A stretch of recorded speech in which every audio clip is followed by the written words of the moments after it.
Каждую ночь в 1659 вечера лифт в квартире Райана останавливался на 13-м этаже, этажа, который не существовал. Однажды, подавшись любопытству, он step inside.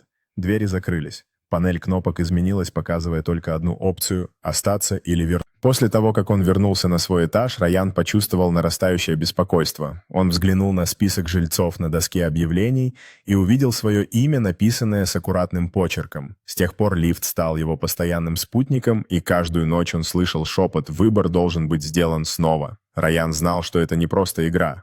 Каждую ночь, когда наступал вечер, он вновь ощущал тягостное притяжение лифта. На этот раз, когда двери открылись, он заметил таинственную фигуру, стоящую в полутьме. Райан пораженно глядел на панель кнопок, которая изменилась. Вместо привычного «остаться» или «вернуться» там были странные символы и числа.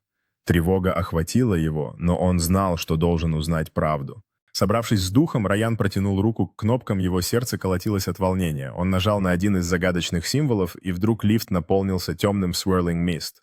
Через прозрачные двери он увидел призрачные сцены, другие этажи, о которых никто не говорил, и людей, потерянных среди теней. Все это указывало